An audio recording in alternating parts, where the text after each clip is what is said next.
This is the Dealer Playbook, Episode 4, and we about to bust it. Here we go. Can you feel me? Here we go. The Dealer Playbook, Episode 4. Here we go. Jarrod Glandt, Cardone, here we go. You're dialed in to the Dealer Playbook podcast, where it's all about winning auto dealer strategies that deliver proven results. And now your hosts, Robert Weissman and Michael Cirillo.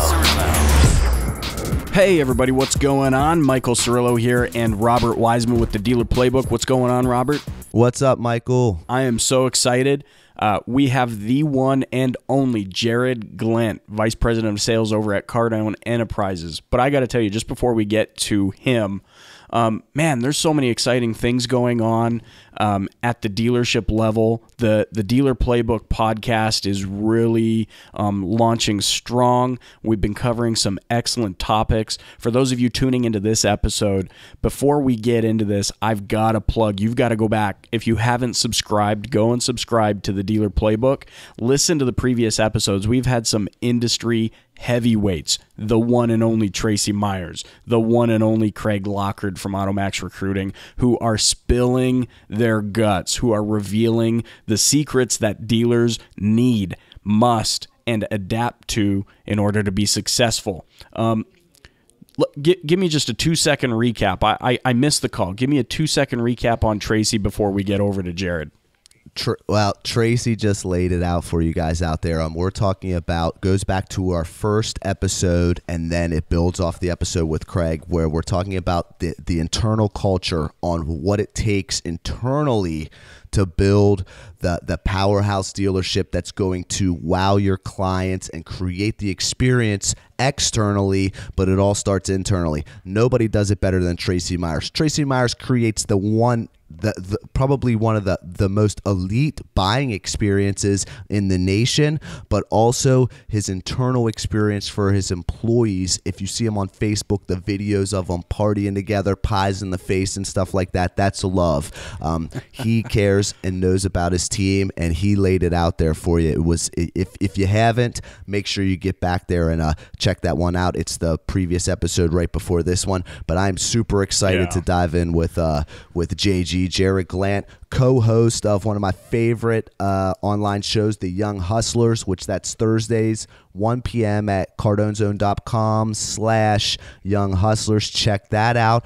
And listen, he's going to touch on some of his specialty, education, the importance of education in today's dealership, the importance of the preparation of your people, and just, how to get their mind right and really dive in and get ready to handle these consumers piling into your dealership that you're spending Googles of money on to get them there. Now let's get them handled properly. I'm ready to dive in. Let's do this, brother man. Mike. Let's What do this. think? And just again, for those listening in, this is the next installment in this series. We're talking all about culture, creating the culture inside of your dealership. So like Robert said, you can bust it. You can kick things up a notch and really achieve that next level of success. So here we go. Let's dive into this interview with Jarrod Glandt. Okay, everybody, and here we are, and we are again with my friend and Vice President of Sales for Cardone Enterprises,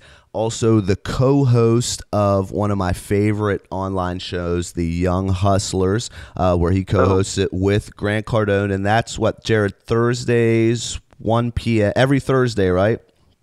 Every Thursday, 1 p.m., CardoneZone.com. CardoneZone.com. You got it, guys. All right, so we're here with Jarrod Glandt. Again, he's the Vice President of Cardone Enterprises, who, if you don't know who Grant Cardone or you don't know his products and you're in this automotive industry, then you really just don't know.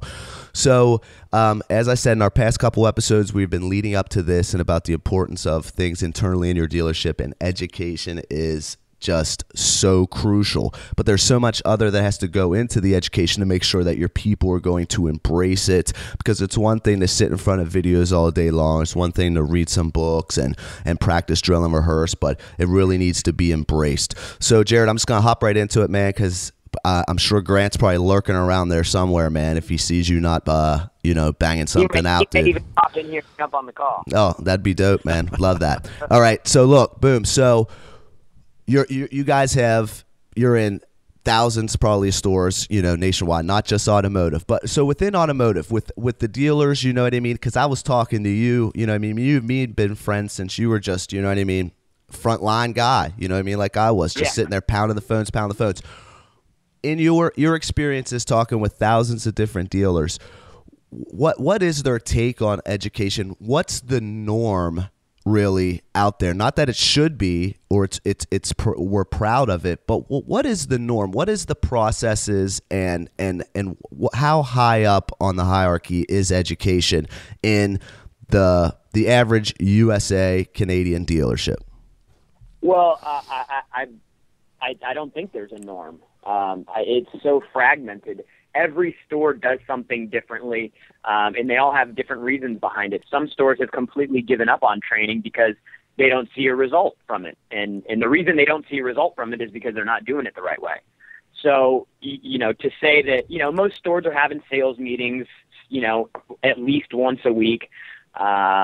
But really beyond that, they don't dig any deeper. And a sales meeting isn't sales training. I mean, that's some people have that misconception in their head that when they get up and talk for 30 minutes or 40 minutes on a Saturday morning about the way the business used to be, or about how much opportunity that there is, that's training, and it's not. They're spectating. They sit down, they watch, they listen, they shake their head. At the end of the meeting, the manager asks, "Do you understand everything we covered?" And then the answer we always get is what?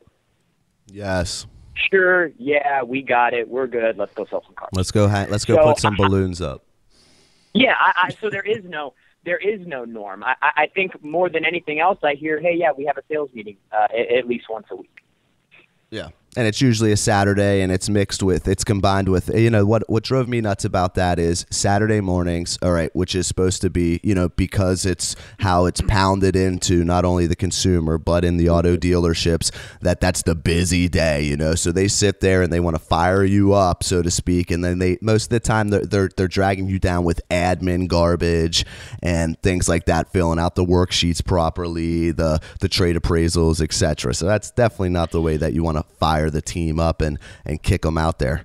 Michael. Well, and I mean, do you think a lot of this though is a result of perhaps the dealer principal or whoever's in charge of the sales team just assuming that, hey, we've got some people here that have had past experience or have applied for this position as a quote unquote sales rep or sales expert, that it's like, well, if that's the case, then I'm paying them for their sales expertise. I shouldn't have to train them. Do you think that's partly what's going on out there? I don't know, but if it is, it's completely wrong.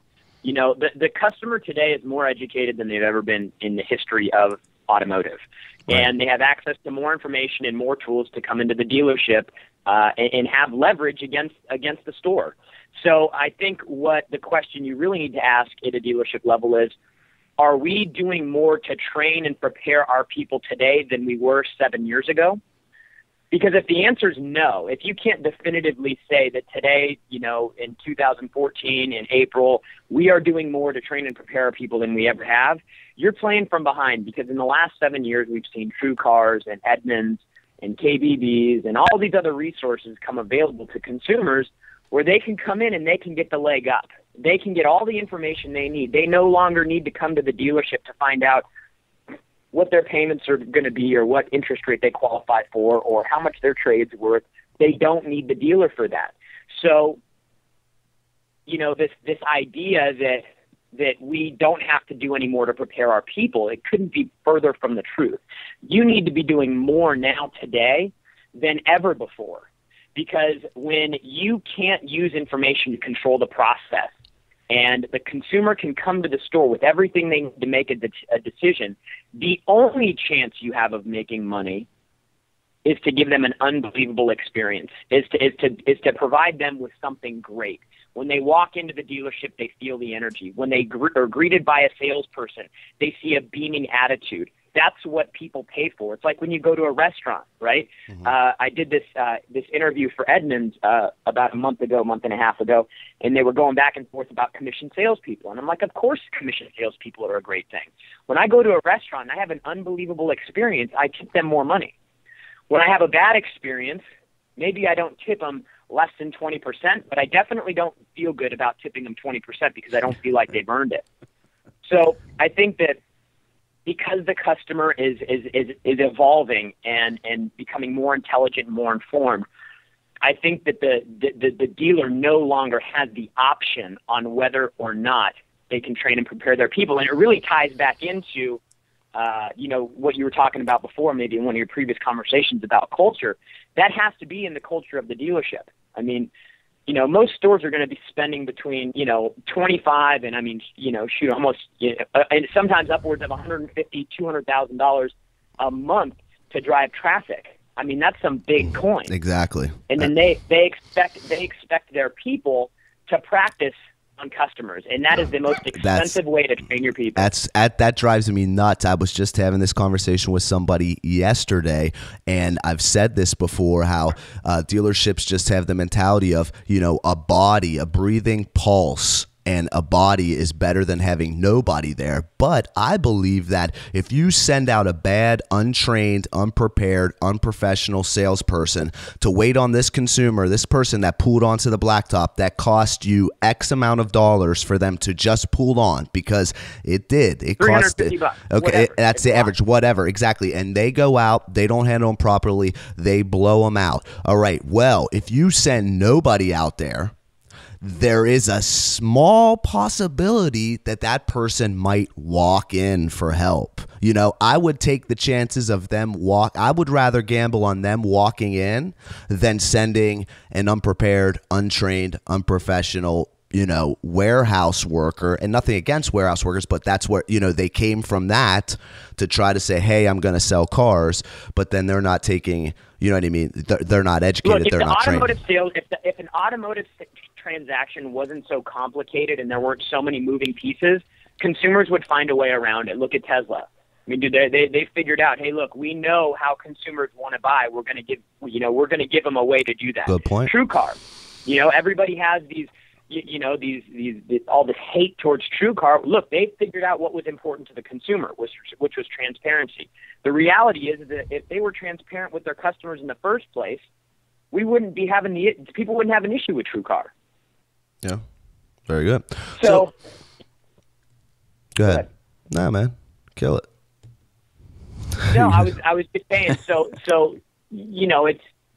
it's just things are changing, and when Grant was talking about information-based selling in the early mid '90s, and people were kicking him out of dealerships, he saw where it was going, and I think that now, because of his progressive, viewpoint back then on the way a transaction should be handled, it's positioned us, at least in our company, in a good spot, because now, with our initiatives with Chrysler and Nissan and Infiniti, as well as Kawasaki in the power sports business, I mean, now they're at the OEM level, they're like, okay, we know what's important to the consumer now, because the consumer controls more now than they ever had. So at some point, you have to kind of shift focus and say, hey, what can we do to capitalize on? We can't influence the fact now we have no control over how much information they get. They can get as much as they want. So now how can we make money? How can we capitalize on the situation now today with this informed customer? The answer is give them an unbelievable experience. Give them something different than they're going to get at your dealership, something that they can't get at the Honda store down the road, something that they can't get at any of the other 15 dealerships within 8 miles of your store that sell the exact same product. Okay.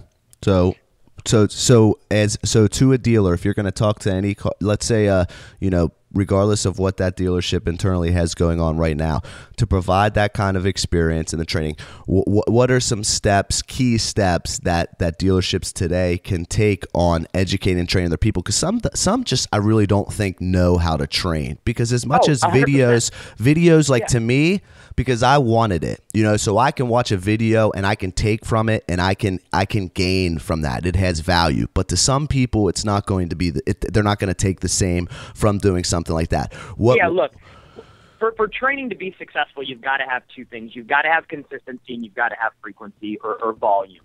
You've got to be doing it on a regular basis, and then when you're doing it, you have to do enough of it. If I go to the gym once a month, I'm going to get limited results. If I increase it to once a week, maybe a little bit better results. Go every day, boom, I got consistency and frequency aligned. Now, if I'm only going to the gym for 3 or 4 minutes every day, I'm not going to get the same results as I would if I was going into the gym every day for an hour. So it's just finding that point, and yeah, it's work. I mean, look, I know dealers that would rather spend $10,000 to drive traffic on an ad that they might sell, they'll get 18 deals off of an ad for $10,000.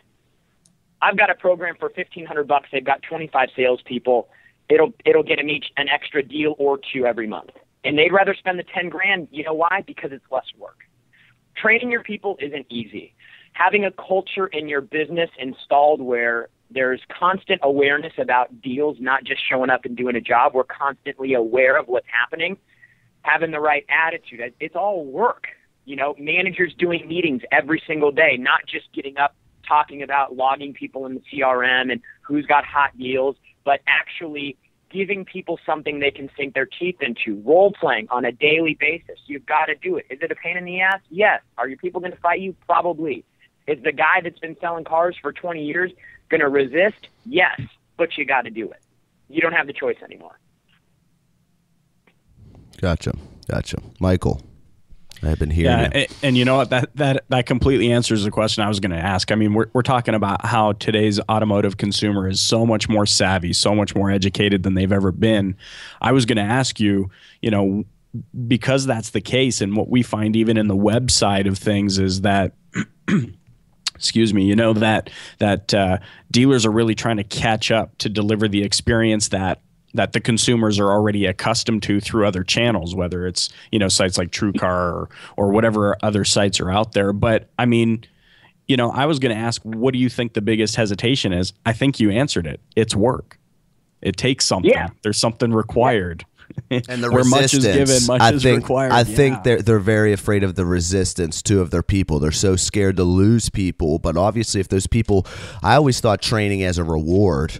Anytime my edit dealer was going to invest in something like that for me, like even sending me to ride and drives and things like that was a reward to me because that was to further my, skills and my knowledge. So. And that's the problem. So the consumer today stepping on the blacktop, picking up the phone or emailing in, they're more prepared and they're more, dialed in than probably the majority of the salespeople today, which is a huge problem. What are the key things to prepare your people? So when you say about prepare and create that experience, that goes outside of, being prepared for every objection possible and you know what I mean? All of that other, the powerhouse closes and, you know what I mean? Getting them through the, getting them to the appraisal and the steps of the sale and all that. It really isn't complicated.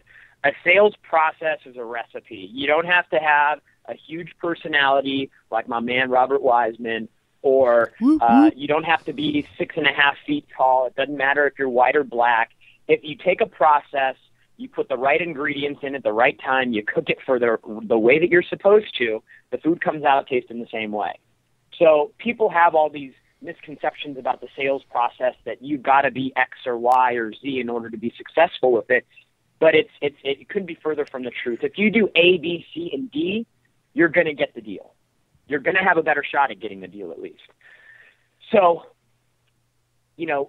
what you have to understand is that the sales process is a repeating, predictable process. We know in a transaction when problems are going to come up. We know that the customers that we're dealing with today are going to have the same problems as the customers we faced yesterday. The difference is how prepared are we going to be for it. It all comes down to preparation. Success rewards preparation. The more prepared your people are, the more successful they're going to be. And we know, hey, look, just looking, not buying today, need to think about it, got to talk to the husband or wife, payment. These are all problems we hear in every deal.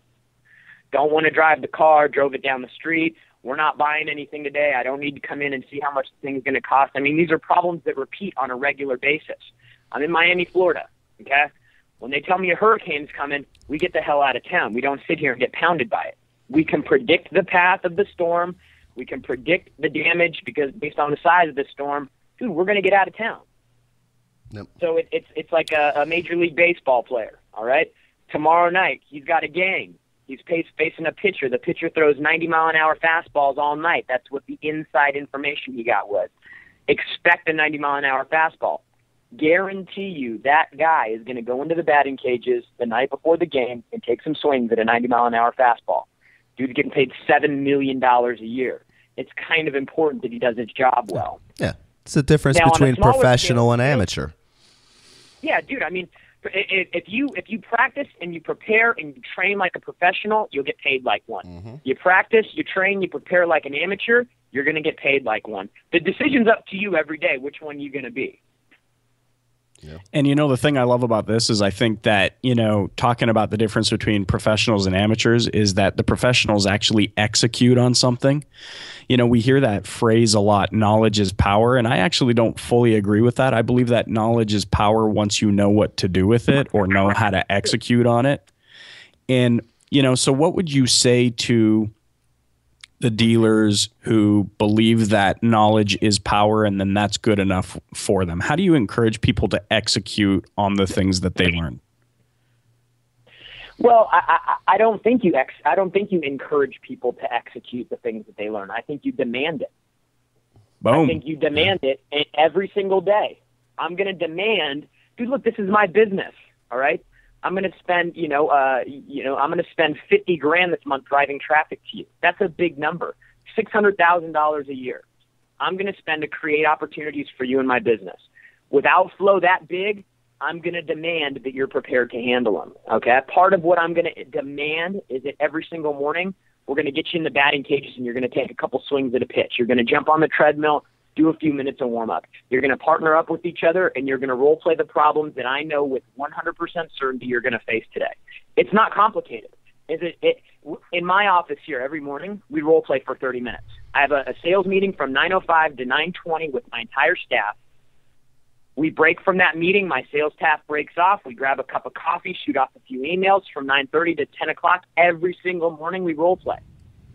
If I'm running behind because I'm meeting with Grant or the COO or whoever, when I walk into the sales office, everybody's in a circle role playing. I don't have to tell them to do it because we've created a culture and an environment where it's expected. I don't want people working for me that want to make $50,000 a year. I don't have time for that. I'm looking for people that want to make $500,000 a year. I want to look for a guy that wants to have $3 million working in real estate. Those are the people that I want. And when we have people that pop into this, we find out real quick if they're going to cut it or not. So, what's your accountability? What's the accountability mechanism in there? I mean, look, the proof of ability is results. The proof of ability to do a job is in the results. Yeah, right. The accountability is how many deals are you putting up? Are you doing the work the right way? Are you preparing with us the right way? Are you engaging with us the right way? It goes back to Grant's AQ, attitude, approach, action. Mm-hmm. If something ain't hitting right, what's out? You got the right attitude, you got the right approach, then you're not taking enough action. Yep, and that's the recipe, basically, right there. Dude, I mean, it's so simple, and people think it's complicated. Look, I hate reading books. I absolutely hate reading books. Listen to them. At the beginning of the year, I bought 52 books on Amazon. I put a book list together. I'm going to commit to read 52 books, a book a week. And I hate reading books. Why? Because, dude, I want to be successful. I want to get the most I possibly can out of this life. And that's going to require me to do things I don't want to do. And that's going to require, a commitment on the weekends to reading books instead of sitting at the beach or sitting home at night reading a book instead of watching TV. So, I think that, not everybody's wired like that. Not everybody will voluntarily do the things they don't want to do to get the things they want. But as a leader, it's your job to help people make that decision. And then it's your job to decide as a leader if you want that person in your organization or not. So when we talk about turnover being a good thing, like turnover is a good thing under the right circumstances because you got to go through a lot of people to find great ones. Mm-hmm. And so Good when point. a dealer's like, hey, yeah, we've got a bunch of turnover, well, is it because you're not training and preparing your people, or is it because you're so committed to greatness that you're not going to settle for somebody coming in with average attitude, average levels of performance? What's the reason behind the turnover? Because a lot of times turnover isn't because the culture is one of greatness. It's because the culture is one of, we're going to throw them to the wolves and see who survives. Yeah. Right. So you gave us a quick taste of kind of like the schedule and the training schedule that goes on within your guys' organization. So either like curriculum that you helped install in dealers, or just dealers that are some of your top clients that are doing well with your products or whatever products. What kind of schedule do you see as a good like curriculum training schedule, or what I mean, how they incorporate it? Yeah, implement well, it? I mean, look, we've got a lot of different ways that we help dealers. The Cardone group up in Orlando, they do the majority of the in-dealership process installation. They do an unbelievable job. We'll probably do 5,000 or 6,000 days of in-dealership training, more than any other company in the country, through that office. And then in this office, we handle the online Cardone On Demand product, the books, the speaking, all that stuff. What I've seen to be most successful is a combination of both. Look, at the end of the day, boots on the ground is a good thing. Having somebody in front of you is a good thing. But then when that person's gone, you need to have somebody there to supplement and support it. So in an ideal training situation, what we're going to do is we're going to send somebody to the store for 4 days to do what we call a retail process assessment, where they're going to go in and figure out what's happening in the store right now, the process going through the dealership. And then we're going to work our process around what the dealership currently has existing in place. Okay. From there, every 60 days, we're going to have boots on the ground for 2 days, where we come in and we're working on a specific skill that we're installing. In between those visits, we put together an outline curriculum of our online product, so that every single day there's support. So we're using it for sales meetings. We're using it for role play. We're using it to correct and solve problems throughout the day, which is one of the biggest opportunities that gets missed, is, hey, what happens when we lose a deal? You're going to lose more from missing a deal than you will from getting one. Figure out what went wrong. When Tom Brady throws an interception, he goes to the sidelines. He looks at instant replay. He watches the instant replay. He's on the phone and stuff with the guys upstairs. Did I throw a bad pass? Did the receiver run the wrong route? What happened? Okay, he's not going to relearn how to throw football. He's been doing it his whole damn life. Yep. Analyze the mistake like in in real time. And here's the thing about correction that people fail to really dig down deep enough to get. Dude, when I miss an opportunity, I got a lot of attention on it. And working with salespeople, their attention's all over the place. You got them for a short window of time, and then they're off somewhere else. So what's important about correction is that's when you have full attention on a problem. Are either of you two thinking about a fire extinguisher right now? Now I am. Yeah, now I am. Well, you are now, right? But you weren't thinking of it before because there wasn't a fire in front of you. If there's a fire burning in your office and I ask you that same question, the answer is going to be different, because now you have attention on a specific problem.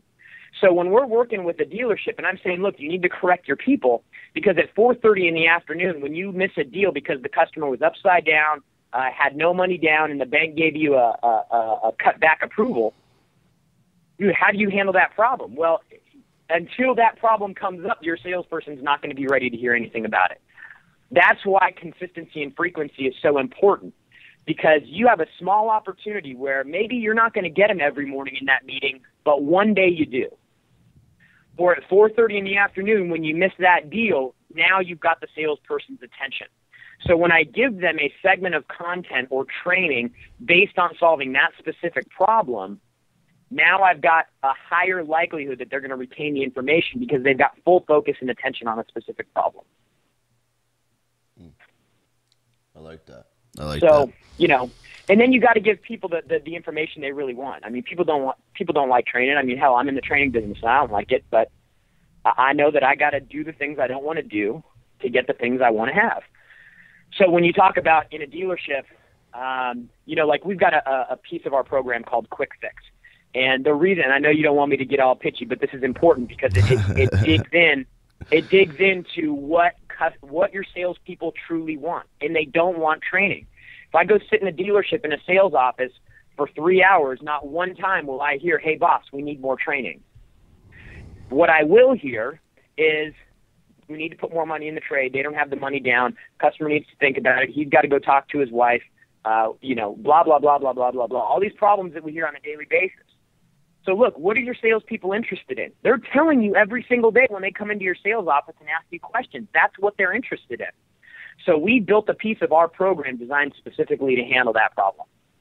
Yeah, I like that. Yep, you go in and they for every single, type of issue or encounter in there, you just click on it and then it'll bring up a bunch of different ones underneath it. Then you click that and it's usually max like a minute long video, 12 minute seconds, and a half, 15 seconds. Yep. That gives them exactly what they want. Yep. You go in, if I pulled a 15,000 salespeople together and I said, "Hey, would you rather watch a 12-second video or a 10-minute video?" They're all going to say 12 seconds.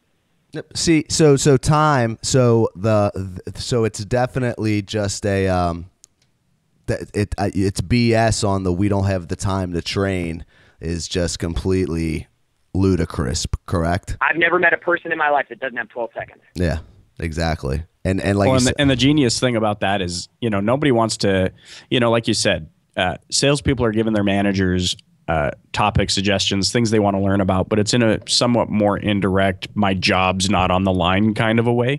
So the genius thing about that is, hey, pop in 12 seconds. You get to learn about something that's of true interest to you. So your reception levels are going to be massive, through the roof. And then you get buy-in from a different level. Exactly. And that's true. And when a dealer starts talking about buy-in, it's one of those things that kind of starts making my stomach turn, because it's like, as a leader, you need to lay the path that your people follow. He says, "Well, let me ask my managers if this is something they'll use." Well, what happens if they say no? Well, I'm going to do it anyways. Okay, great. So now you've offered them a solution. Okay, they've said no, and now you're going to make them do it anyways. Mm-hmm. Or you just come to them and you say, "Hey, look, I decided to sign up for this training program for the dealership. It's really going to help us out. It's going to help us hit our goals. And guess what? When we do well, you're going to make more money." Okay. Now, who gives a shit? Who cares if they don't like it or not? You've already made the decision. So, when you really start digging into leadership, yeah, sure, nobody wants to invest in a program that nobody's going to use. Okay, but as a leader, it's your job to make the decision for the group, not what's best for your, not by, hey, what's best for my salespeople or what's best for my managers. Dude, if things get ugly and the manufacturer starts coming in saying, "Hey, we're going to shut this place down," are they going to come to your salespeople, your managers, or you for it? Who's ultimately on the line? That's the one who's got to make the decision. Yep. No doubt. So, okay, and then we're going to go into wrapping this up. But, so, like myself and how we met is I wasn't getting the fix that I needed from my dealership when I was there on the front line. And I wanted more, and I was willing to invest in myself and chase after that. So, to the... we're mostly speaking from a dealer standpoint, to dealers, but a lot of salespeople, tune into this. So to the salesperson themselves, that they're not getting the buy-in from the general manager, sales managers, what have you, what do you recommend to them to, do they work hard and work to pound the team there in management to really invest into the training products, or do you recommend just going rogue and, fending for yourself and doing what you have? Well, look, I shame on you if anybody ever has to force you to better prepare yourself or better equip yourself to become successful. So I think the very first step is you need to sit down and figure out what you really want in life. How many deals you need to do every month, what type of money you want to make. We talk about writing goals down every day. We don't do it because it just sounds like a great idea. We do it because it's going to keep you focused on what's going to get you excited and motivated, because guess what? There's going to be days when you wake up that you don't want to go into work. But when you start writing down, I make $100,000 a month. I fly private. I have $5 million working in multifamily real estate deals. Mm-hmm. You start going down and you start writing your targets out. You're like, man, what would it be like if I was making $100,000 a month? That stuff out there, that's real too there, guys. I picked that up from Grant a long time ago and still to this day. Now, I'm not going to lie, I miss a morning here sometimes, an evening there, but I still keep the notepads beside the bed, and it's the first thing to do, and it's the whole thing, like you said, out of sight, out of mind, and totally. Speak about them in a present tense, that's how, you know what I mean, that they are, and they change daily. You know what I mean? Sure. Your wants and stuff change daily, but that's a great, from anybody, I don't care where you're at in life, that's a super tip that will help. It keeps you focused, and it keeps you more aware of what's important to you. Look, if I write down I need to make $100K every month, if I write that down every morning and every evening, at some point my actions are going to have to adjust to hit that target. What I'm doing, who I'm calling, everything has to adjust at some point for me to continue writing that target down. So the first thing that you do need to do is you need to write your goals down every day and really figure out what's important to you. The second thing you need to do is you need to become the expert. And I remember I was in Texas at the time, Robert, and I was with my parents, and we had this conversation about, dude, you've got to be the expert. You've got to be the person in the field that everybody looks to as the go-to person. And that's going to require that you consume a lot of information. Okay. At 26 years old, when I moved to LA to go work for Grant, I was making $2,500 a month. Okay. In LA, that's no money. I mean, it's literally nothing. I was sleeping on an air mattress, and every night I'd fall asleep. Literally the first 6 months I was there, fall asleep looking up at the popcorn ceiling, just figuring out, like, how do I break out of this?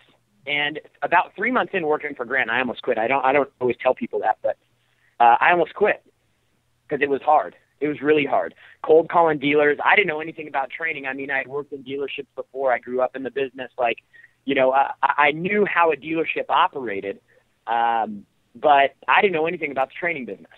And so what I did is I said, look, if you're going to go down swinging. That's it. And so I turned into a complete super freak. I mean, every night, every weekend, I was so crazy. Dude, I would fall asleep at night with iPod playing Grant's audio programs in my ears. That's how I came up too, man. That's it. Dude, completely obsessed, okay? And all my friends were like, dude, you're crazy. You're doing too much. You're pushing too hard. You're too into this thing. And I just kept pushing, and I kept pushing, and then I started seeing results.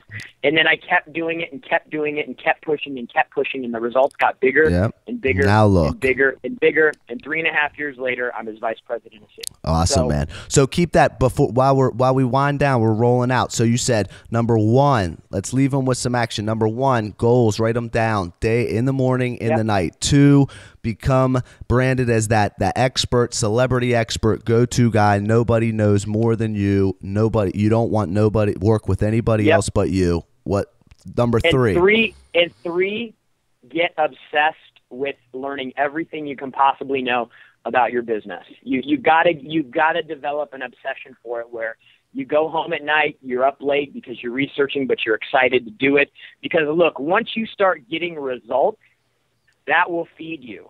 In the beginning, it's tough. In the beginning, it's really tough. When I started working here, I'm making 150 phone calls every day, getting just my teeth kicked in by dealers all over the country. And I had a lot of questions. Where do I go from this? But then I got obsessed, and then I started seeing results. And then that's when I really started getting motivated, because the successes kept stacking on top of each other. But it doesn't ever go in a different order. People always like to see results before they commit. It never goes that way. You've got to commit. You've got to go all in, and you've got to burn the ships before you're going to see anything substantial come back your way. So write your goals down every day, become the expert, and get obsessed. Those are 3 things that, as an individual salesperson, you've got to do. And I'm going to throw in step 0, which is willingness. I mean, everything you talked about, I mean, becoming a crazy fanatic. I mean, even the fact that you wanted to start writing your goals down to see what would happen was all triggered by your willingness to learn and to take action. And I think that's truly the genius part of this whole thing, is that the dealers out there who are willing to do what it takes, like the hashtag whatever it takes, man, those are the dealers that are really going to make things happen. They're the ones that are going to commit, write the goals down. They're the ones that are going to become the expert. They are the ones who execute like crazy fanatics. Yep. Love it. My best clients are the ones where I talk to the GMs on a regular basis. Yep, that's why me and you don't talk anymore.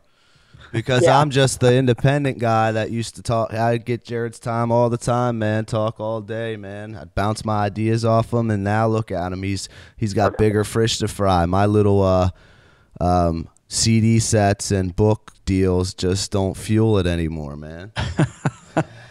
Robert Wiseman, why you doing all the talking if you're doing the interview? Oh, Grant, stop that, man. I've been sitting back the whole time, man.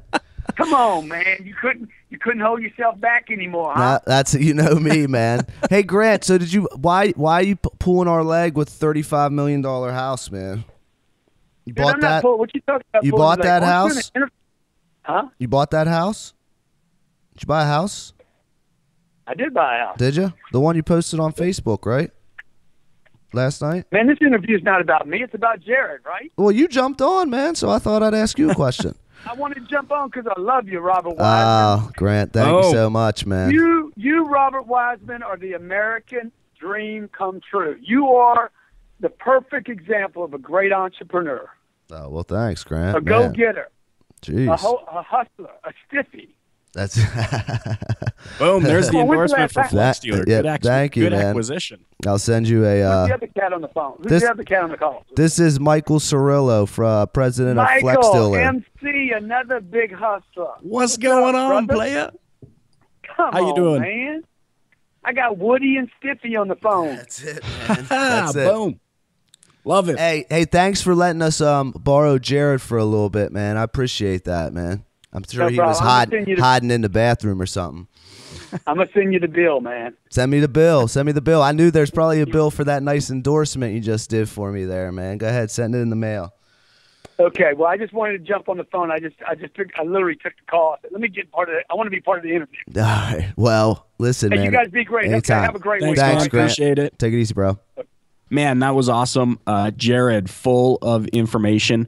I'm just going to throw people out there and tell them, how they can get a hold of Jarrod. I would strongly encourage you follow him at Jarrod Glandt on Twitter. Again, Jarrod Glandt, VP of Sales for Cardone Enterprises. That was some crazy information. You know what? Some actionable insights for dealers that want to really kick things up a notch through training. We encourage you check them out. Also, every Thursday, 1 p.m., new episodes of Young Hustlers. Check it out, www.cardonezone.com. And make sure to follow Grant. Hit up Grant and Jarrod at Jarrod Glandt at Grant Cardone on Twitter. They've been busting that all over the place, so I figure I'd throw them that. And make sure you subscribe to us on iTunes. Please, if you leave a comment and review us on there, that would be much appreciated. That helps us out. That lets us know, that you're there and that you're liking what you hear. TheDealerPlaybook.com. You can check out all the episodes there. And, just try to soak in that information, man. Jarrod's like me. He's full of it, and he goes 100 miles an hour. It was a nice surprise having GC jump on there at the end. There you go. Let's roll this thing out. Guys, thank you so much for listening in. We'll talk to you next time. Later.